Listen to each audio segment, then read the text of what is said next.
সাধকদের কথা চলে, সাধকদের কথা হয়।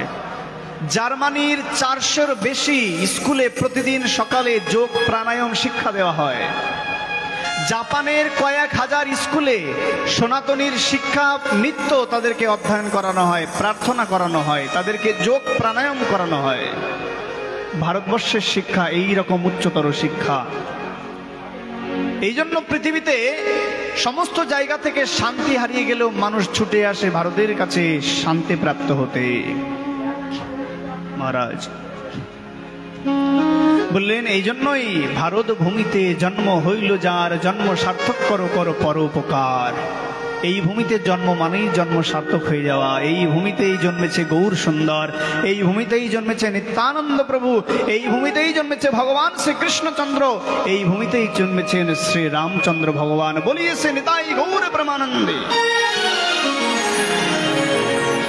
তাই আমরা চিরদিনের কৃতজ্ঞ এই ভূমির কাছে। তাই যারা সাধু সঙ্গ করবেন মহারাজ, এখান থেকে এই ত্রিবেণীর কল্যাণ প্রাপ্ত হতে পারবেন। ত্রিবেণীটা কেমন বলছেন? ত্রিবেণী শব্দের অর্থ হলো, ত্রি মানে তিন, বেণী মানে চুল। খুব মন দিয়ে শুনবে। মায়েরা চুলের বেণী করো না? দেখবে এই চুলের বেণীর একটা অদ্ভুত রহস্য আছে। প্রথমে চুলটাকে 3 ভাগে ভাগ করে নেবে, নিয়ে তারপরে কি করবে? এই 3 ভাগের একটা ভাগ মাঝখানে দিয়ে দেবে, আর 2টা ভাগ সামনে দেখা যাবে। মোট 3টা ভাগ। কিন্তু চুলটা যখন বেণী সম্পন্ন হয়ে যায়, দেখবে সেখানে 2টাই ভাগ দেখা যায়, একটাকে দেখা যায় কি না। এই যেটাকে দেখা যায় না, এর নাম হলো সরস্বতী। অর্থাৎ এই ত্রিবেণী সঙ্গমে গঙ্গা, যমুনা ও সরস্বতীর মিলনস্থল হয়। সেখানে গঙ্গা যমুনাকে দেখা যায়, কিন্তু সরস্বতীকে দেখা যায় না। এই জন্য এর নাম করেছে ত্রিবেণী সঙ্গম। 3 জনের মিলনস্থল, কিন্তু সেখানে সরস্বতী লুকায়িত।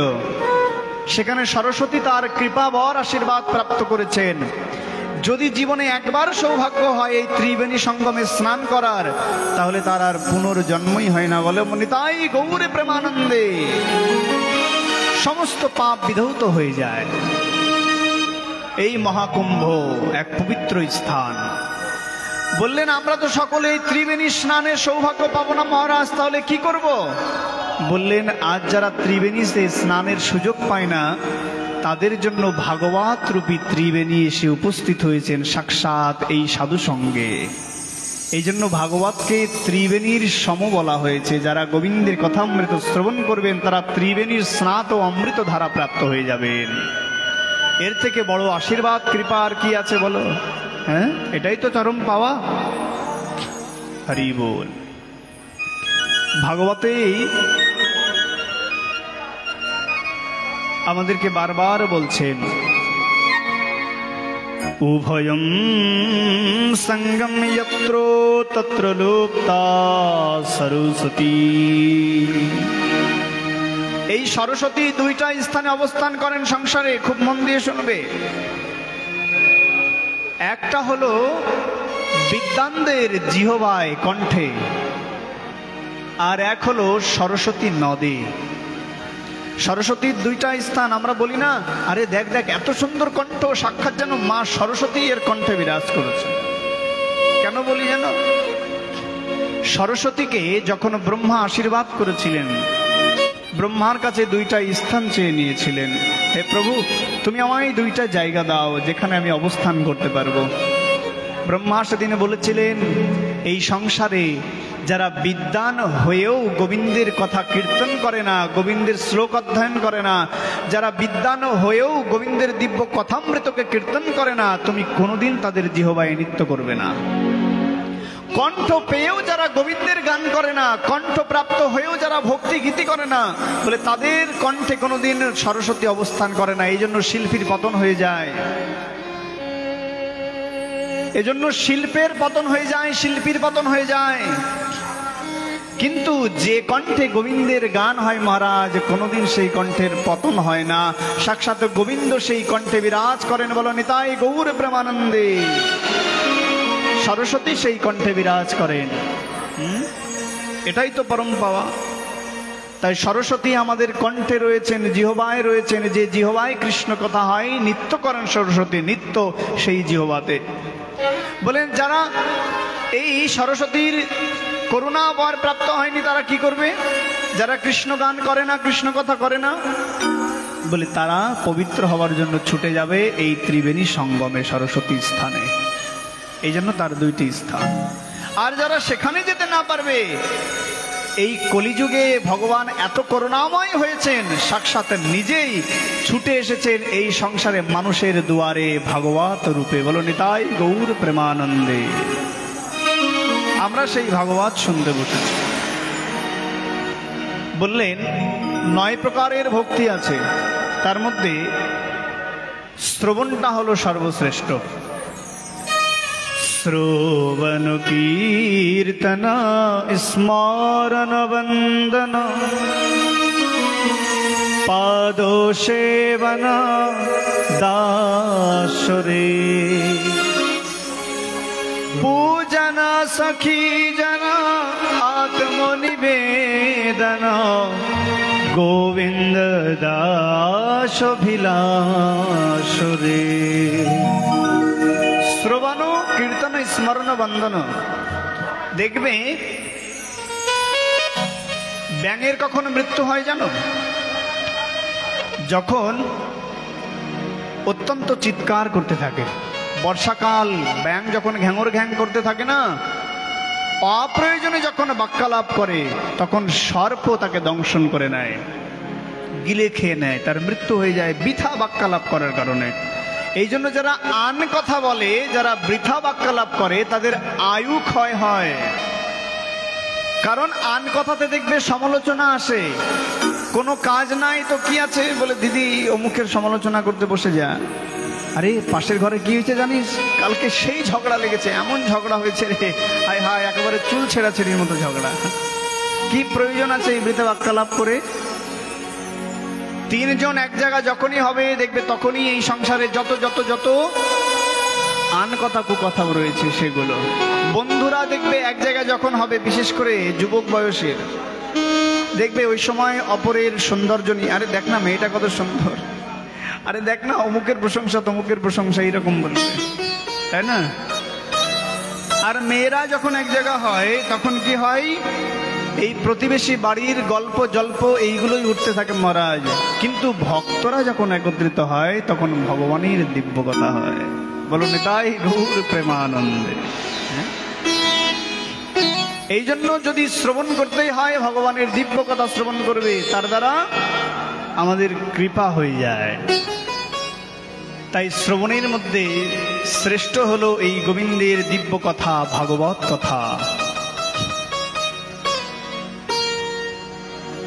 এই ভগবানের 3টি স্বরূপ, মৃন্ময়ী রূপম চিন্ময়ী সত্তা, বাংময়ী স্বরূপম যথা। একটা স্বরূপ হলো ভগবান মূর্তি রূপে, বিগ্রহ রূপে মন্দিরে অবস্থান করেন। সেই বিগ্রহকে স্পর্শ করা যায়, ছোঁয়া যায়, তার সাথে কথা বলা যায়, ভাব বিনিময় করা যায়, তাকে পূজা করা যায়। দ্বিতীয় হলো ভগবানের নিরাকার সত্তা, চিন্ময়ী স্বরূপ। সেই যোগীরা, ব্রহ্মর্ষিরা সেই ভগবানের আরাধনা করেন, যাকে দেখা যায় না, ছোঁয়া যায় না, স্পর্শ করা যায় না। আরেকটি স্বরূপ আছে, যার কথামৃত শুধু শ্রবণ করলেই কৃপা হয়ে যায়, তা হলো বাংময়ী স্বরূপ। বাং শব্দের অর্থ হলো কথা। ভগবান কথারূপে জগতে প্রকটিত হয়েছেন। এই জন্য এই কথা যারা শ্রবণ করবে, এই কথার মাধ্যম দিয়ে তাদের জীবনে শ্রেষ্ঠ ভক্তি লাভ হয়ে যাবে। কথার এমন গুণ, এই কথা শ্রবণ করে এই জীবনে ভক্তি প্রেম জাগ্রত হয়ে যায়। কথার এমন শক্তি, এই জন্য শব্দকে ব্রহ্ম বলা হয়েছে। এই শব্দের এমন শক্তি, শব্দ সাক্ষাৎ ভগবানকে জাগ্রত করে ফেলতে পারে। শাস্ত্ররূপী ভগবানের সেই 3টি স্বরূপ, জ্ঞান, ভক্তি ও বৈরাগ্য। তাই এই ভগবানের দিব্য কথামৃত শ্রবণ করলে জীবের 3টি জ্ঞান ভক্তি ও বৈরাগ্যের জন্ম হয়ে যায় মহারাজ। বলে এর থেকে পরম পাওয়ার কি আছে? শ্রী রাধে। তাই আসুন আমরা সেই ভাগবতকে সামনে রেখে আমাদের আলোচনার যে বিষয়বস্তু রয়েছে সুধামা চরিত্রের কথা মহারাজের নির্দেশ রয়েছেন। দেখুন, এই সংসারে ভগবানের সব থেকে কাছের তিনজন বন্ধু ছিল। আমাদের বন্ধু হয় না, এই সংসারে তিন প্রকারের বন্ধু আছে। কয় প্রকার? তিন প্রকারের। কে কে? এক হলো সখা, দুই হলো বন্ধু, তিন হলো সুহৃদ।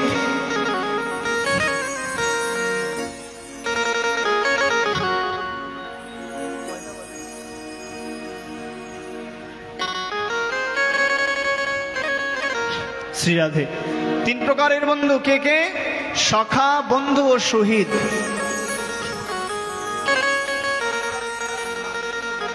বলে বসন্তকালের কোকিল দেখেছ?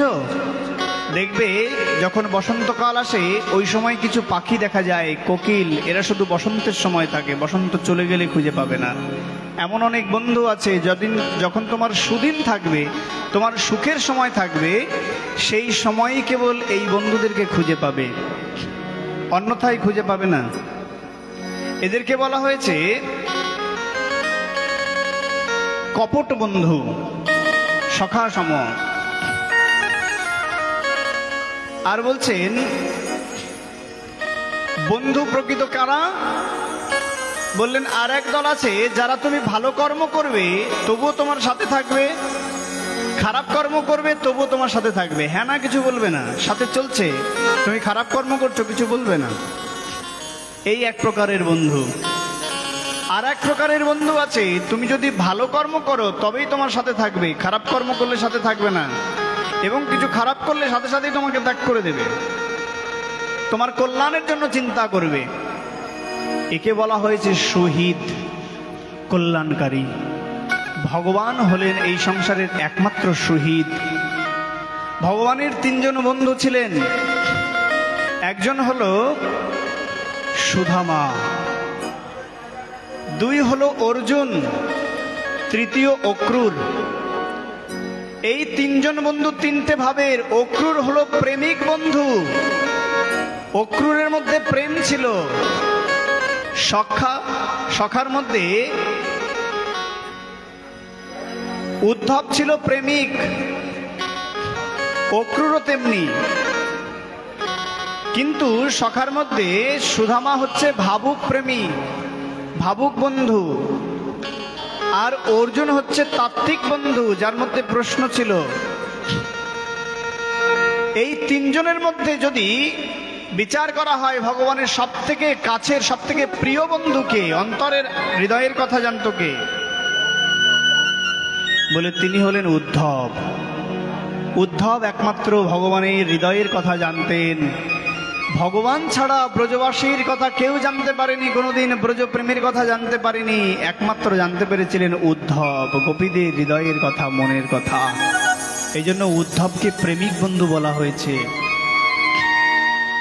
আর সুধামা হলো ভগবানের ভাবুক বন্ধু, ভাবুক প্রেমিক বন্ধু। বাল্যকালের সব থেকে প্রাচীন বন্ধু হলো সুধামা। ভগবানের সাথে সাক্ষাৎ হয় যখন গুরুকুলে যান ভগবান। সন্দীপনী মুনি নামে ভগবান শ্রীকৃষ্ণের গুরুদেব ছিলেন। সন্দীপ শব্দের অর্থ কি? সন শব্দের অর্থ জ্ঞান, দীপ শব্দের অর্থ আলো। যিনি জ্ঞানের আলো জ্বালতে পারেন তিনি সন্দীপ। যখন ভগবান সেই গুরুকুলে গিয়েছিলেন, সেখানে সখা সুধামার সাথে সাক্ষাৎ হয়। প্রথম দিনেই ভগবান সুধামার কাছে ক্ষুধার্ত, পিপাসু, তৃষ্ণার্ত হয়ে ভিক্ষা চেয়েছিলেন। সুধামা, আমায় কিছু খেতে দেবে? আমি বড় তৃষ্ণার্ত, ক্ষুধার্ত, অনেক দূর থেকে এসেছি তো গুরুকুলে। প্রথম ওই সুধামার ঘরেই ভগবান শ্রীকৃষ্ণ আর সুধামাকে থাকার ঘর দিয়েছিলেন। পাঠশালাতে হয় না, দেখবে এখনকার ছেলেরা যারা দূরে পড়তে যায়, পাঠশালাতে পড়তে গিয়ে ম্যাচে থাকে, তাই না? ম্যাচ বলি আমরা। ওখানে এক একটা বন্ধুর 2-3টা করে রুম হয়, 2-3টা বন্ধু একটা করে রুম নিয়ে থাকে। বলে সেই সময় পাঠশালাতে ভগবান ও সুদামা এক রুমে ছিলেন। প্রথম দিন গিয়েই সুদামার সাথে পরিচয় হয়ে ভগবান তার কাছে ভিক্ষা চেয়ে বসেন। সুদামা, আমায় কিছু খেতে দেবে, আমার খুব খিদে পেয়েছে গো। ভগবানের হৃদয়টা মুখের দিকে তাকিয়ে সুদামার বড় করুণা হলো, শুধু নিজের জন্য একটু অবশিষ্ট অন্ন একটু চিড়া ছিল বলে সেই অবশিষ্ট অংশটুকু ভগবানকে দিয়ে দিল। ভগবান তৃপ্তি ভরে যখন সেই প্রসাদ গ্রহণ করলেন, আনন্দ প্রাপ্ত হলেন, সুদামার মুখের দিকে তাকিয়ে দেখে মুখটা শুষ্ক। জিজ্ঞেস করছে, তোমার অন্ন কই? সুদামা বলছে, বন্ধু যদি ভক্ষণ করে, বন্ধু যদি উদার পূর্তি করে প্রসাদ পেয়ে আনন্দ পায়, তাহলে বন্ধুর হৃদয় আপনা আপনি ভরে যায়। বলে এই সংসারে মানুষ সম্বন্ধ নিয়ে জন্মায়, কিন্তু একটা সম্বন্ধ মানুষ জন্মানোর পর তৈরি করে, তার নাম হলো বন্ধুত্ব সম্বন্ধ। দেখবেন পিতামাতা, ভগ্নী, ভ্রাতা ইত্যাদি সম্বন্ধ, এগুলো মানুষ জন্মর সাথে এগুলো পায়, কিন্তু বন্ধু মানুষ তৈরি করে। আর এই নিঃস্বার্থ সম্বন্ধ একটাই এই সংসারে, বন্ধুর সম্বন্ধ, সখার সহিত সম্বন্ধ। আর সেই সম্বন্ধ যদি ভগবানের সাথে হয়ে যায়, না জানি কত আনন্দে। এই সংসারে শ্রেষ্ঠ বন্ধু যদি করতে হয়, তাহলে করে নেবে কার সাথে? ভগবানের সাথে বন্ধুত্ব করো, যে তোমায় কোনোদিন ছেড়ে যাবে না, যে তোমায় দুঃখ দেবে না, ঠকাবে না। এই সংসারে মানুষ মানুষকে ঠকিয়ে দেয়, ঘর ঘরকে ঠকিয়ে দেয়, ভাই ভাইকে ঠকিয়ে দেয়, পিতামাতারাও মাঝে মাঝে ঠকিয়ে দেয়, কিন্তু ঠকায় না যে সে হলো গোবিন্দ, সে হলো ভগবান, কোনোদিন ঠকায় না। তার সাথে যদি বন্ধুত্ব করতে পারো, ঠকাবে না। অর্জুন বুঝতে পেরেছিল, সুদামা বুঝতে পেরেছিল, উদ্ধব বুঝতে পেরেছিল কৃষ্ণ কেমন বন্ধু। এ সারা জীবন দিতে জানে, নিতে জানে না। তোমার থেকে যদি 2 মুঠো তন্ডুল চাউল চেয়ে নেয়, জানবে তোমার জন্য গোলা ভরা ধান রেখে দেবে। তোমার থেকে যদি বিন্দু মাত্র করুণার সাগর ভগবান নিলয় বিন্দু মাত্র চোখের অশ্রু চেয়ে নেয়, জানবে তোমার জন্য ভগবান গোটা সমুদ্র রেখে দিয়েছে। তুমি যদি গোবিন্দের জন্য 1 কণা পয়সা দাও, তুমি জানবে সাক্ষাৎ লক্ষ্মী দেবী তোমার সেবা করার জন্য বসে আছে। তুমি বুঝতে পারবে না। বুঝতে পেরেছিল কে? বুঝতে পেরেছিল গান্ধারী, গোবিন্দকে নিজের বন্ধু বানিয়েছিল। আজ যখন গান্ধারী গোবিন্দকে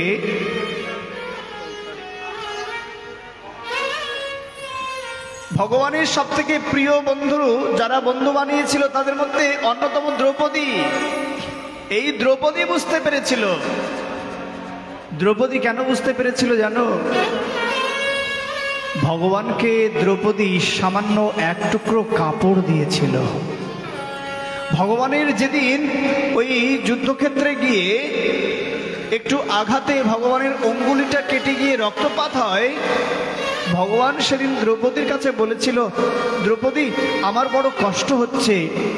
সাথে সাথে দ্রৌপদী নিজের কাপড়টাকে ছিঁড়ে নিয়ে সেখান থেকে কাপড়টাকে নিয়ে ভগবানের অঙ্গুলিতে পেঁচিয়ে দিয়েছিলেন, বেঁধে দিয়েছিলেন। ভগবান সেদিনের ঋণটাকে তুলে রেখেছিলেন। দ্রৌপদী কল্পনাও করতে পারেনি এত বড় ঋণ পরিশোধ করবে। এই দুর্যোধনের ভরা রাজসভাতে যেদিন দ্রৌপদীর বস্ত্র হরণ করা হয়, হাজার হাজার লোকের সামনে এক নারীকে লঙ্ঘন করে তার শাড়ি টেনে খুলে দিচ্ছে, সেখানে পিতামহ ভীষ্মদেব ধর্মের অবতার যুধিষ্ঠির বসে রয়েছে, তার পঞ্চস্বামী বসে রয়েছে। সনাতন ধর্মে নারীকে 3টা কর্ম কখনো করতে নেই। এক হলো নারীকে তার বিবস্ত্র করা সকলের সামনে, 2 হলো নারীর চুল ধরে টেনে নিয়ে যাওয়া, 3 হলো নারীকে প্রহার করা। এটা সনাতন ধর্মে অভিশাপ বলা হয়েছে। নারী হলো লক্ষ্মীর অংশকলা। কোন স্বামী বা পতি যদি নারীর চুল ধরে টেনে নিয়ে যায়, নারীকে অমর্যাদা করে, তাহলে তার বিনাশ অবশ্যম্ভাবী। এরা সাক্ষাৎ লক্ষ্মীর অংশকলা মহারাজ। তাই দ্রৌপদী হলো এই সনাতন ধর্মের একমাত্র পতিব্রতা, সত্য ন্যায় নিষ্ঠ ধার্মিক নারী ছিলেন, যে গোবিন্দকে নিজের বন্ধু বানিয়েছিলেন। সেদিন ভরা রাজসভাতে যখন দ্রৌপদীর বস্ত্র হরণ করছিলেন, একটা নারী বুঝতে পারে অবলা অসহায় পেয়ে যখন তার ভরা রাজসভাতে হাজার হাজার মানুষের সামনে অপমান করা হয়, সেই অপমানটা তার মৃত্যুর থেকেও কত ভয়ানক হয়।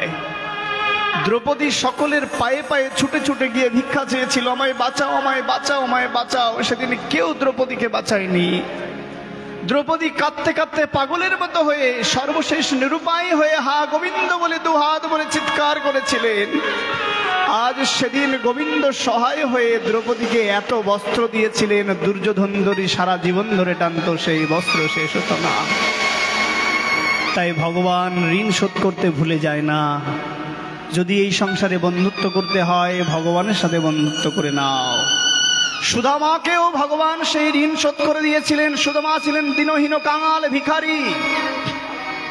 ওই যে অন্নদান করেছিলেন, সেই অন্নের ঋণ ভগবান তুলে রেখেছিলেন। সুদামা বাল্যকাল অবস্থায় যখন ভগবানের সাথে সখ্যতা হয়, কত লীলা কত খেলা করেছিলেন। একদিন ঝড় বৃষ্টি বাদলের দিনে কাঠ কুড়াতে গিয়েছেন, দুজন এক ডালে উঠেছেন, বিশাল ঝড় হচ্ছে, ঝড় শেষ হয়ে গেছে, বৃষ্টি প্রবাহিত হচ্ছে, থরথর করে কাঁপছে দুই বন্ধু গাছের ডালে বসে। এর মধ্যে সুদামা তার দাঁতটাকে শব্দ করে করে কি যেন খাচ্ছে। অনেকক্ষণ সময় পার হয়েছে, ভগবানের খুব ক্ষুধা পেয়েছে। ভগবান বলছে, সুদামা কি খাচ্ছ, আমায় দাও না, আমারও খুব ক্ষুধা পেয়েছে। দেখবে বন্ধুরা বন্ধুরা যখন একসাথে থাকে, অনেক হাসি খুনসুটি খেলা হয়, লুকোচুরি হয়। দেখবে একের খাবার অন্যজন কেড়ে নিয়ে খায়। এটা একমাত্র বন্ধুত্বে সম্ভব, আর কোনো কিছুতে নয়। দেখবে বন্ধুরা এটো খাবার ভাগ করে খায়, এক থালে খেতে পারে, খাবার লুকিয়ে রাখে, চুরি করে খায়, এটা অন্য কিছুতে হয় না। তো সুদামাকে যখন ভগবান বলেছে, সুদামার সাথে সাথে টোপলাটা লুকিয়ে নিয়েছে, বলে কই না না, কই কিছু নেই তো, আমার কাছে কিচ্ছু নেই। ভগবান মুচকি হাসলেন, বুঝতে পেরেছেন যে আমার থেকে লুকাচ্ছে। বলে সুদামা দেখো না, আমার কিন্তু সত্যি খিদে পেয়েছে। হঠাৎ দেখে বিষধর সর্প গাছের ডালে ঝুলছে, আর নিচেই ব্যাঘ্র, নিচেই নামলেই একেবারে বাগে খেয়ে নেবে। ভগবান কিছুক্ষণ পর নিজে তার টোপলা থেকে সেই গুরুমার দেওয়া খুদ ভাজা সেটাকে নিয়ে খুব সুন্দর করে আস্বাদন করছে। সুদামা বলছে, কৃষ্ণ তুই বললি যে তোর কাছে কিছু নেই, অথচ তুই এখন নিজে খাচ্ছিস। তো খুদের সেই খাবারগুলো পড়ে গেলেন, আর সুদামার নিজের আঁচলে যা ছিল সব ভগবানকে দিয়ে দিলেন। ভগবান সেদিনও তুলে রাখলেন সেই ঋণ। দেখতে দেখতে কত বছর পার হয়ে গেছে, 40টা বছর। সুদামার পিতৃবিয়োগ হয়েছিল যেদিন, সেদিন সুদামা চলে গিয়েছিলেন, কৃষ্ণর থেকে বিচ্ছেদ হয়ে গেছিল। যাবার সময় বন্ধুকে সেই হাত তুলে দেখাচ্ছে, বন্ধু আর কবে তোমার সাথে দেখা হবে, কবে তোমার সাথে প্রণয় হবে জানি না। দুজনের বিচ্ছেদ হয়ে গেল। আজ কৃষ্ণ রাজা হয়েছে, দ্বারকাধীশ রাজা, দ্বারকার রাজা, আর সুদামা দিনহীন কাঙাল ভিখারি, ছিদ্র বর্ষণ। দিন অন্তে একবার অন্ন জোটে কি জোটে না, একেবারে খড়কুটোতে বাঁধা ছোট্ট একটা ঘর, দিন অন্তে ঘরের মধ্যে জল পড়ে যায়। দিন অন্তে ঘরের মধ্যে জলটা পড়ে যায়, কিন্তু সেই ভাঙা ঘরের চালের নিচে দুজনে দিন অতিবাহিত করে। স্ত্রী কখনো কখনো অভিমান করে না, কিন্তু ক্ষুধার জ্বালা আর সহ্য না করতে পেরে একদিন ভগবানকে বলেই বসলেন, ওগো সুদামাকে বলেই বসলেন, দেখো না তোমার বন্ধু শুনেছি অনেক বড় রাজা, বন্ধু যদি কখনো বিপদেও পড়ে, ভিখারি হয়ে যায়, তাহলে অন্তত বন্ধুর কাছে হাত পাতা উচিত। বন্ধু বন্ধুর কাছে দুঃসময়ে যায়। সুদামা বললেন, আমি সেই বন্ধুত্ব করিনি। দেখবেন বন্ধুরা সহজে দুঃসময়ে বন্ধুর কাছে হাত পাতে না। কেন? কারণ নিজের যখন প্রতিষ্ঠিত হয়ে যায় তখন বন্ধুর কাছে হাত পাততে লজ্জা লাগে, লজ্জা করে। বলে এখন আমার সাথে ভগবানের বন্ধুত্ব, সেই কৃষ্ণের বন্ধুত্ব কতদিন পার হয়েছে জানি না। আজ আমায় এই দুর্দিনে, সুদিনে আমি ভগবানকে ডাকিনি, কৃষ্ণের কাছে যাইনি, আজ দুর্দিনে যেতে বলছো। সুধামা ভগবানের কাছে যাবেন না, কিন্তু তার স্ত্রী বারবার তাকে মিনতি অনুরোধ করলেন। একদিন দিশেহারা হয়ে উনি অভাবের তাড়নায় ছুটে চললেন। যাওয়ার আগে বলছেন, দেখো আমার বন্ধুর প্রিয় খাবার আছে, তুমি যদি তার জন্য কিছু দাও তাহলে আমি নিয়ে যেতে পারি। সেদিন তাকে খুদের নাড়ু বানিয়ে দিয়েছিলেন ভগবানের জন্য। সেই ছোটবেলার খাবারটি, প্রিয় খাবারটি। সুধামা চলেছেন ভগবানকে দর্শনের জন্য। কতকাল ভগবানকে দেখেনি, প্রিয় বন্ধুর মুখটা দেখবে। হৃদয়ের মধ্যে এক উৎকণ্ঠা, আনন্দ। কতদিন পর সখা সুহৃদের সাথে দর্শন হবে। সুধামা গরিব ভিখারি বেশ, সর্বাঙ্গ মলিন, ছেঁড়া বস্ত্র পরে যাচ্ছেন, আর পোটলার মধ্যে বাঁধা রয়েছে সেই খুদের নাড়ুটা। সুধামা আনন্দে আনন্দে যাচ্ছেন, কিন্তু উত্তপ্ত বালু, চারদিকের উত্তপ্ত প্রদাহ সুধামারকে ঘর্মাক্ত, ক্লান্ত, পরিশ্রান্ত। আর ওই উত্তপ্ত বালুর মধ্যে চলতে চলতে সুধামার চরণের নিচে ফোসকা পড়ে গেছে। সুধামার হাঁটতে কষ্ট হচ্ছে, তার চরণ দিয়ে রক্ত প্রবাহিত হচ্ছে, তবুও থেমে নেই জীবনের পথ চলা। বন্ধুর কাছে যেতেই হবে। অনেকটা পথ পার হবার পর দূর থেকে দেখা যাচ্ছে ওই দ্বারকার পতাকা উড়ছে। এই বুঝি কৃষ্ণের রাজধানী, এখানে আমার বন্ধু রাজা হয়ে আছে। কত বছর পর দেখব, না জানি কেমন হয়েছে। প্রিয় মানুষকে বহু বছর দেখার পর যে আনন্দটা, এটা ভাষায় প্রকাশ করা যায় না। আর যদি তা হয় একমাত্র প্রাণের বান্ধব সখা শহীদ ছুটে চলেছেন বন্ধুকে দেখার জন্য। যেই দুয়ারে গিয়েছেন, গিয়ে দেখেন সেখানে দাঁড়িয়ে রয়েছেন দ্বারপালক। সেই দ্বারপালক তাকে ছুঁড়ে ফেলে দিলেন। আরে কে তুমি? ভিখারির বেশে এসেছ? এই রাজার সাথে দেখা করতে গেলে রাজবেশে আসে সকলে, আর তুমি সামান্য ভিখারি হয়ে এসে বলছো কৃষ্ণ তোমার রাজা, কৃষ্ণ তোমার বন্ধু, আমার রাজা তোমার বন্ধু। রাজার বন্ধু রাজা হয়, ভিখারি নয়। যাও, তুমি ফিরে যাও। সুদামাকে ঘাড় ধাক্কা দিয়ে ফেলে দিলেন। তখনই পদকর্তা বলে উঠলেন, ঢিলেটা বাড়ান। অপারেটর দাদা, সাউন্ড, ঢিলেটা একটু বাড়ান। আরে দ্বার পালো कन्हैया से कह दो इधर से सुधामा करीब आ गया है, इधर से सुधामा करीब आ गया है। अरे द्वार पालो कन्हैया से कह दो इधर से सुधामा करीब आ गया हो, इधर से सुधामा करीब आ गया है, इधर से सुधामा करीब आ गया है। ओ अरे द्वार पालो कन्हैया से कह दो, अरे द्वार पालो कन्हैया से कह दो इधर से सुधामा करीब आ गया है, इधर से सुधामा करीब आ गया। सुदामा की बोलছে, হে দ্বারপাল, তুমি যাও তোমার রাজাকে বলো তার এক গরিব ভিখারি বন্ধু এসেছে তার সাথে প্রণয় করার জন্য। কোথা থেকে এক গরিব ভিখারি এসেছে।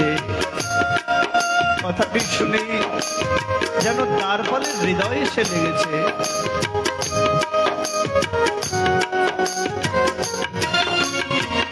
अरे द्वार पालो कन्हैया से कह दो, अरे द्वार पालो कन्हैया से कह दो किधर से सुधामा करीब गया है। इधर से सुधामा करीब गया। राधे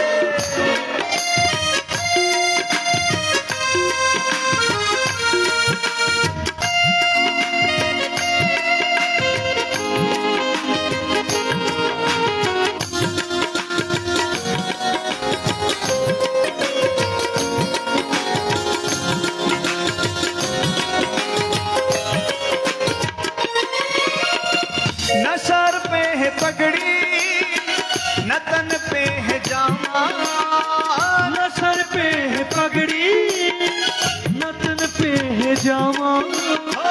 न सर पे है पगड़ी न तन पे है जामा। सर पे है पगड़ी न सर पे है जामा। तो बता दो कन्हैया से कौन है सुधामा।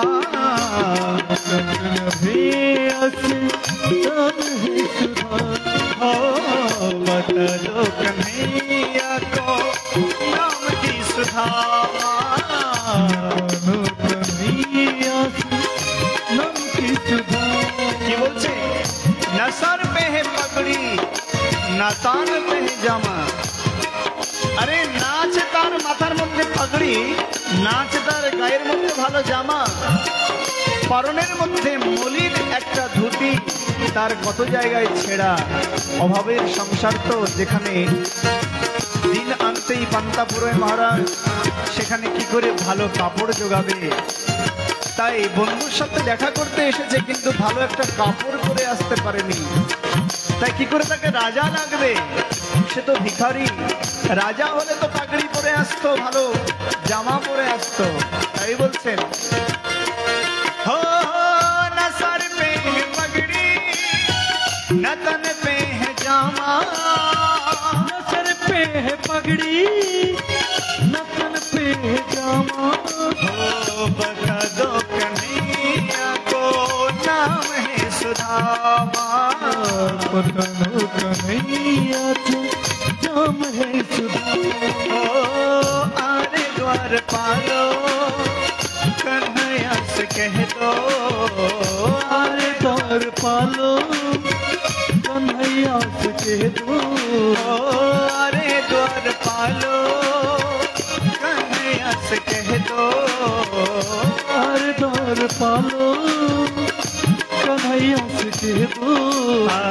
किधर से सुधामा करीब गया है। किधर से सुधामा करीब गया। हो किधर से सुधामा करीब गया है। किधर से सुधामा करीब गया। एक बार मोहन से जाकर को कह दो। एक बार मोहन से कह दो। हो एक बार मोहन से जाकर के कह दो। एक बार मोहन से जटर के कह दो। ओ मिलने से आई बंधु सुधामा। मिलने से आई बंधु सुधामा। हो आरे द्वार पालो कन्हैया से कह दो। आरे द्वार पालो कन्हैया से कह दो। हाँ किधर से सुधामा करीब गया है। किधर से सुधामा करीब गया। हाँ किधर से सुधामा करीब गया है। किधर से सुधामा करीब गया है। सुदामा आ गया। सुदामा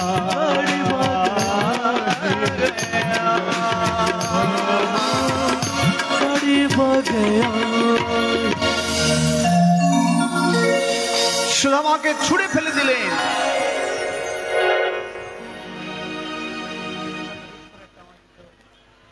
সুদামাকে যখন ঘাড় ধরে ছুঁড়ে ফেলে দিলেন, সুদামার অঙ্গে যেন ব্যথা লাগলো, আঘাত লাগলো। ভগবানের হৃদয়টা কেঁপে উঠেছে। চারিপাশে কত দাস দাসী, কত সেবা দাসিকা গোবিন্দের সেবা করছে। কেউ বা ময়ূরপুচ্ছ দিয়ে বাতাস করছে, কেউ চামর ব্যঞ্জন করছে, আর বন্ধু সুদামা দীনহীন ভিখারী ওই রৌদ্রের মধ্যে পড়ে রয়েছে।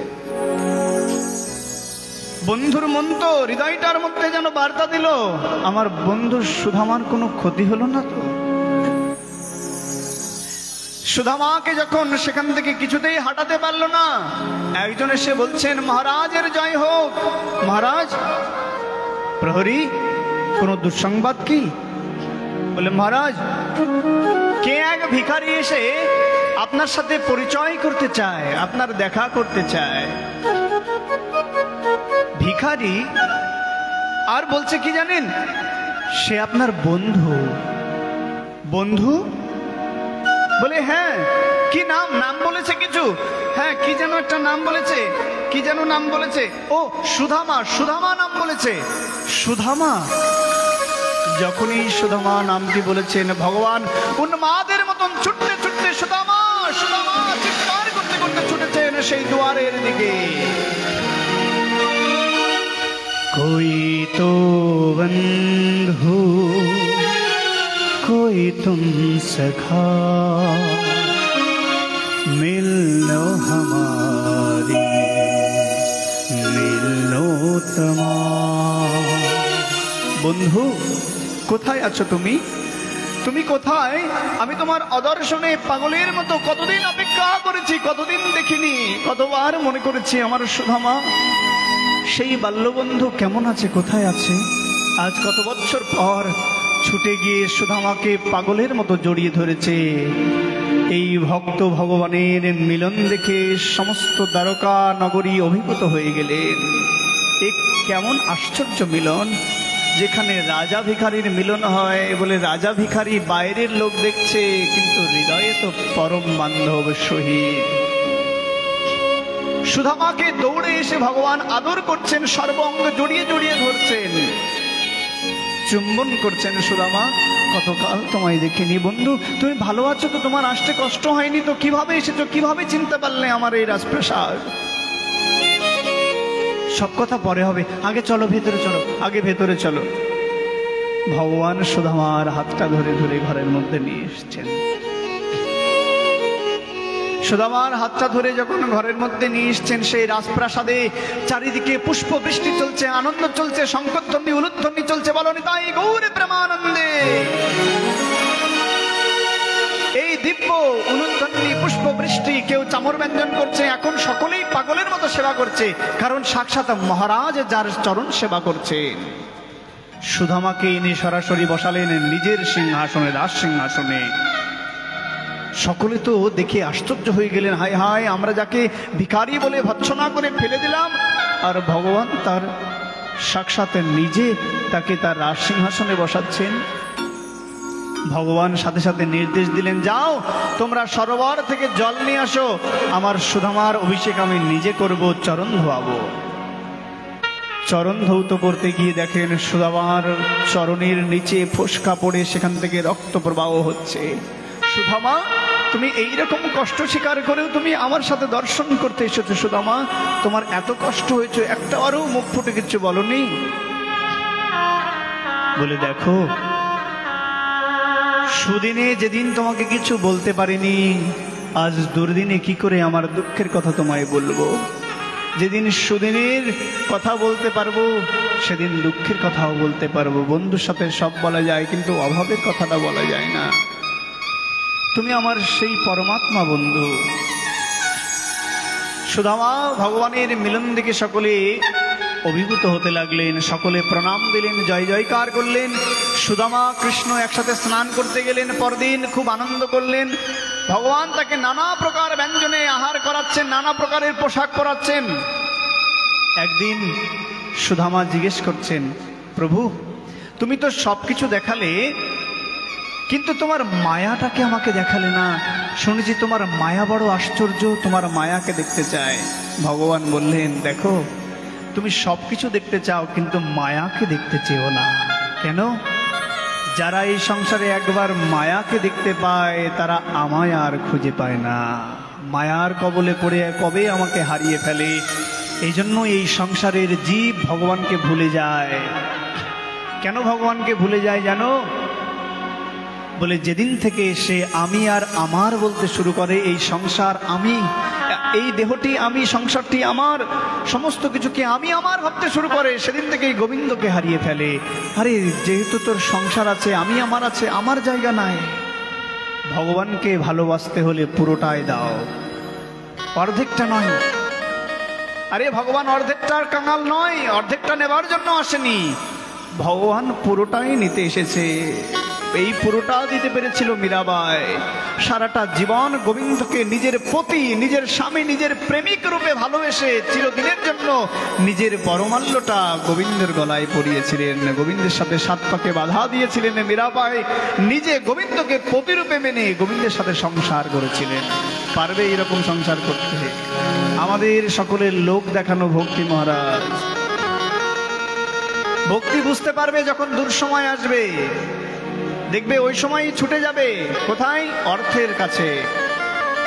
দুঃসময়ে ছুটে যাবে আপনজনের কাছে। গোবিন্দের কাছে ছুটে যায় নিরুপায় হয়ে, যখন সবকিছু থেকে মুখ ফিরিয়ে নেয়। সংসার যখন মুখ ফিরিয়ে নেয়, আপনজন যখন মুখ ফিরিয়ে নেয়, তখন যায়। মানুষ দেখবেন আশায় বাঁচে। কার আশায়? আমার স্বামী আছে, আমার নেতা আছে। এই সংসারের মানুষ নেতার বড়াই দেখায়। আরে মহারাজ, কত বড় বড় নেতা ভগবানের চরণে প্রণাম দিয়ে ভিখারি হয়ে গেছে। বলি মহারাজ এত বড় রাজা ছিলেন, সেই বলি মহারাজের কত অহংকার ছিল, সবকিছু ত্রিপাদ ভূমি দান করে বলি মহারাজ ভিখারি হয়ে গেছেন। কোথায় বড় বড় নেতা?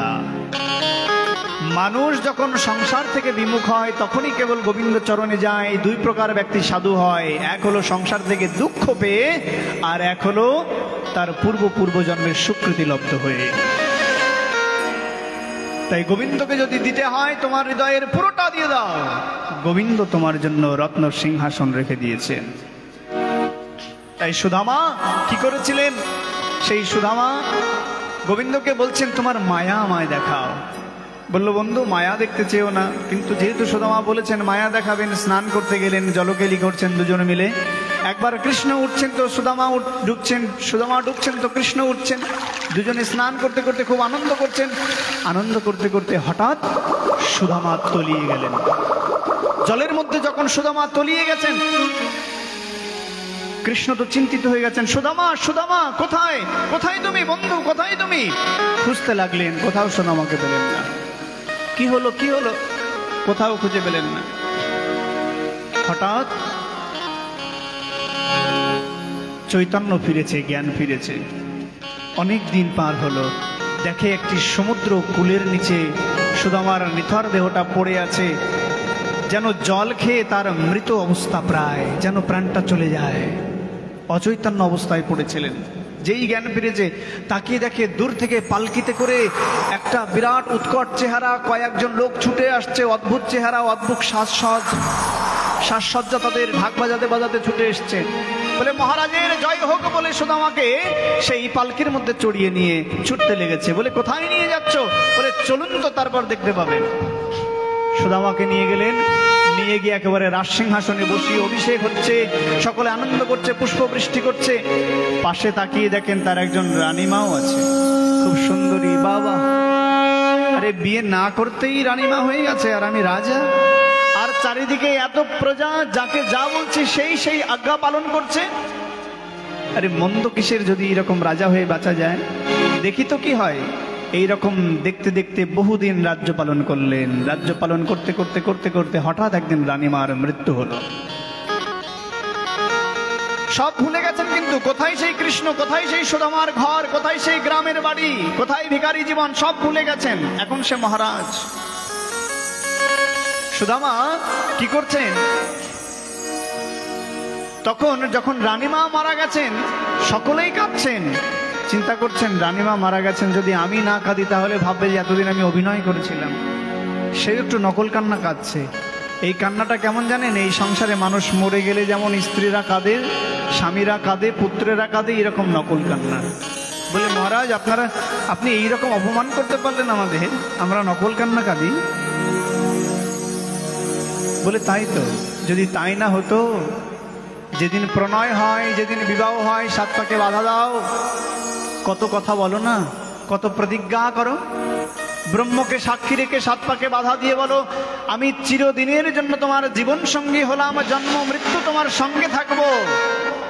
জন্মের সঙ্গী হয় মহারাজ, মরণের সঙ্গে কেউ হয় না। মরণের সময় স্ত্রীও ছেড়ে যায়। কেমন ভালোবাসো বুঝতে পারবে। ওই স্ত্রীকে বলো তো যে স্বামীকে যখন ওই চিতাতে তোলা হয়েছে, একই সাথে ওই স্ত্রীকেও, এটা বাস্তব অহরহ চলছে সংসারে, চলছে কিনা? তাহলে বলে আমরা সকলেই স্বার্থের পাগল, স্বার্থকে ভালোবাসি। এই ভালোবাসা শুধু মুখের কথা, আমরা ছাড়তে পারি না শুধু মায়ার কারণে। মায়া জন্মে গেছে তো তাই। মায়াটা কুকুরের মতোও জন্মে, একটা কুকুর মরে গেলেও 1 মাস শোক থাকে। হ্যাঁ, তো তুমি যাকে মায়া ভালোবাসা বলছো, এটা ভালোবাসা নয়। ভালোবাসার স্বভাব এমন ঠুনকো নয় যে কাচের মতন ভেঙে যাবে। ভালোবাসা বিরাট, ভালোবাসা শেষ হয় না। ভালোবাসা একমাত্র রাধারানী গোবিন্দকে বেসেছিলেন, 100 বৎসর অপেক্ষা করেছিলেন, কিন্তু একটা বিন্দু নয়নের অশ্রু বিসর্জন করেনি। কেন জানো? ভগবানকে কথা দিয়েছিলেন, কৃষ্ণ যতদিন তুমি ব্রজে না ফিরবে ততদিন আমি নয়নের অশ্রু বিসর্জন করব না। তুমি আমায় প্রতিজ্ঞা করিয়েছ যে রাধে, আমি বৃন্দাবন থেকে চলে গেলে তুমি একটা দিনও কাঁদতে পারবে না। এ কেমন প্রতিজ্ঞা! ভালোবাসার মানুষ জীবনের সমস্ত কিছু ছিন্ন করে চলে যাচ্ছে, অথচ তার জন্য একটাবার কাঁদতে পারবে না, চোখের জল ফেলতে পারবে না। রাধা রানী সারাটা জীবন ডুকরে ডুকরে মরেছিলেন গোবিন্দের জন্য। 100 বছর পর গোবিন্দ যেদিন ফিরে এসেছিল, রাধারানী অভিমান করে বসে আছেন। ভগবানের নূপুরের ধ্বনি শুনতে পেরে রাধারানীর বুকটা যেন চিনচিন করে উঠলো। কে যেন আমার বনে ঢুকেছে, আমার দাবানলের মধ্যে কে যেন আগুন লাগিয়ে দিয়েছে। কে এসেছে? শ্যামসুন্দরের নূপুরের ধ্বনি যে, শ্যামসুন্দরের নূপুরের ধ্বনি যে। শ্যামসুন্দরকে দেখে রাধারানী কাঁদবে? কাঁদতে পারবে না তো, মানা আছে। শ্যামসুন্দরের চরণে পড়ে সেদিন রাধারানী প্রথমবার চেয়ে নিয়েছিলেন একটা ভিক্ষা। কি জানো? বলে শ্যাম, তুমি তো চিরদিনের জন্য আমাকে কাঁদতে না করেছো, আজ একটা বারের জন্য আমায় কাঁদতে দেবে? কতকাল আমি কাঁদিনি, কতকাল আমার নয়নের অশ্রুকে আমি ধারণ করে রেখেছি তোমার প্রতীক্ষাতে। আজ তুমি ফিরে এসেছো, আমাকে মন ভরে কাঁদতে দাও, আমাকে নয়ন ভরে কাঁদতে দাও। রাধারানী সেদিন কেঁদেছিলেন। এটা ভালোবাসা। ভালোবাসা অপেক্ষাতে শেষ হয়ে যায় না, প্রতীক্ষায় শেষ হয়ে যায় না। হরি বল। তাই এই সংসারে যা আমরা দেখাই মহারাজ, সব দেখানো ভালোবাসা। হরি বল। তাই সুদামা চিন্তা করলেন, যদি আমিও মায়া না দেখাই তাহলে কি হবে? ভাববে যে এতদিন আমি অভিনয় করেছি। সুদামাও মায়া কান্না করলেন। সুদামার হাত পা বেঁধে সুদামাকেও একই সাথে চিতাতে তুলবে। তখনই হাত জোড় করে কাঁদছেন, আরে আরে ছেড়ে দাও, আমায় ছেড়ে দাও, আমি কিচ্ছু করিনি। বলে মহারাজ, এটা তো বললে হবে না, এটা রাজ্যের নিয়ম। রানীমা মরে গেলে সাথে সাথে রাজাকেও এই চিতাতে দেওয়া হয়। তাই রানীমার বিয়ে হয়েছে, আপনাকেও যেতে হবে। সুদামা তখন 2 হাত ছুড়ে নিয়ে, হা কৃষ্ণ তুমি রক্ষা করো বলে চিৎকার করে উঠলেন। আর সাথে সাথেই সেই নদীর মধ্য থেকে সুদামার হাতটা ধরে টেনে তুললেন ভগবান। স্নান করতে গিয়েছিল, ওই যে ডুবে গিয়েছিল, এটা ছিল একটা লীলা। কেন? মায়াটা কত ভয়ানক হতে পারে সেটা দেখানোর বাকি ছিল। এর নাম হলো মম মায়া দুরত্তয়া। আমার মায়াকে অতিক্রম করা বড় দুরূহ ব্যাপার, কিন্তু সেই পারে যে কৃষ্ণ চরণে নিজেকে সমর্পণ করে দিয়েছে। শ্রী রাধে, আমাদের এরপর আরো আলোচনা রয়েছে, বা আমাদের আরো অনেক কীর্তনিয়ারা রয়েছেন। আমরা সমাপ্তির দিকে যাই। দেরি শুরু করতে আমাদের বিলম্ব হয়েছিল। আরও অনেক আলোচনা প্রসঙ্গ ক্রমে আমাদের থাকার কারণেও আমরা অগ্রসর হতে পারিনি। তো আসুন আমরা আজ এই স্থানে শ্রী গোবিন্দের কাছে, নরোত্তমের কাছে সেই কৃপা ভিক্ষা চেয়ে নেই, যেন চিরদিনের জন্য নরোত্তমের সেই প্রেমকে আমরা জীবনে একমাত্র আশ্রয় করে শ্রী গৌরাঙ্গ সুন্দরকে ভজন করতে পারি। দেখুন, এই সংসারে জীবের জন্মের মুখ্য উদ্দেশ্য হলো কৃষ্ণ ভজন করা। কৃষ্ণ ভজিবার তরে সংসারে আইনু, মিছে মায়ায় বদ্ধ হয়ে বৃক্ষ সম হইন। ভগবানকে ভজন করতেই প্রত্যেকটা জীব এসেছিল মহারাজ, কিন্তু ভগবানকে ভুলে গেছে কেন জানো? বলে যেদিন মায়ার সাথে সাক্ষাৎ হয় সেদিন জীব ভুলে যায়। বলে স্বার্থ আর ভগবান একসাথে চলে না, একটাকে বেছে নিতে হয়। যে জ্ঞানী ব্যক্তি সে গোবিন্দ চরণ বেছে নিয়েছে, সে চিরদিনের জন্য শান্তি পেয়েছে। আর আমাদের প্রতিদিন দুঃখ পেতে হচ্ছে, কারণ আমরা সংসারের পথ বেছে নিয়েছি। তাই প্রতিদিন কলহ গঞ্জনা, কত দুঃখ আমাদের নিত্য সংসারে লেগেই রয়েছে। কেন? কারণ সংসার দুঃসালয়ম, এটা সকলেই জানি। কিন্তু চৈতন্য মহাপ্রভু দেখিয়েছেন, এই কলিযুগে নিত্যানন্দকে ডেকে ডেকে বলেছিলেন, তুমি ঘরে ফিরে যাও, সংসার করে দেখাও ঘরে থেকে কি করে কলিযুগের জীব ভগবদ ভক্তি পালন করতে পারেন। তাই মহাপ্রভুর আদেশে নিত্যানন্দ প্রভু এসে এই সংসারে এসে তিনি দেখিয়েছিলেন কিভাবে কৃষ্ণের সংসার করতে হয়। যারা ঘরে আছেন তারা কৃষ্ণের সংসার করুন, আর যারা ঘরে নাই তাদের তো সংসারই নাই, তাদের আর বন্ধনের কোনো কারণই নাই। নরোত্তম, যিনি এই সমস্ত কিছুকে অতিক্রম করে ঘর ছেড়ে, সংসার ছেড়ে, রাজপ্রাসাদ ছেড়ে, আমরা রাজপ্রাসাদ কেন একটা পাথরের মায়ায় পড়ি, আর নরোত্তম রাজপ্রাসাদের মায়ায় পড়েনি, অর্থের মায়ায় পড়েনি। আপনারা সেই ভূমিতে এসেছেন, নিষ্কিঞ্চন ত্যাগী পুরুষ নরোত্তমের সেই প্রেম তলিতে। এখানে প্রেম রয়েছে, এখানে গচ্ছিত প্রেম আছে। যারা এই প্রেমকে অনুসন্ধান করতে পেরেছেন তারা এখান থেকে প্রেম কুড়িয়ে নিয়ে যাবেন মহারাজ, না হলে খালি হাতেই ফিরতে হবে। তাই আসুন আমরা সেই নরোত্তম দাস ঠাকুরকে প্রণাম নিবেদন জ্ঞাপন করে আমাদের এই আলোচনা এখানে বিশ্রাম রাখি। জয় জয় শ্রী গুরু প্রেমানন্দে হরি হরি बोल। जय जय राधे कृष्ण गोविंद गोपाल राधे राधे।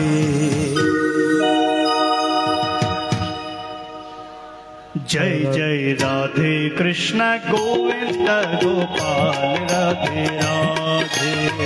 राधे कृष्ण गोविंद गोपाल राधे गोविंद राधे राधे गोविंद राधे राधे गोपाल राधे राधे गोपाल राधे राधे नंदलाल राधे राधे। जय जय राधे कृष्ण गोविंद गोपाल राधे राधे। राधे कृष्ण गोविंद गोपाल राधे राधे।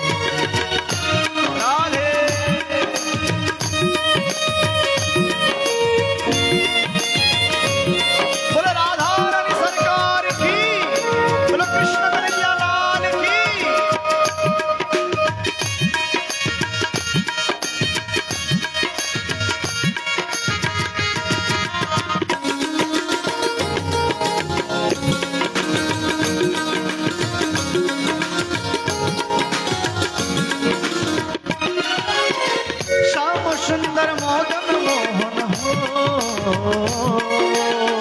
श्याम सुंदर मदन मोहन हो, श्याम सुंदर मदन मोहन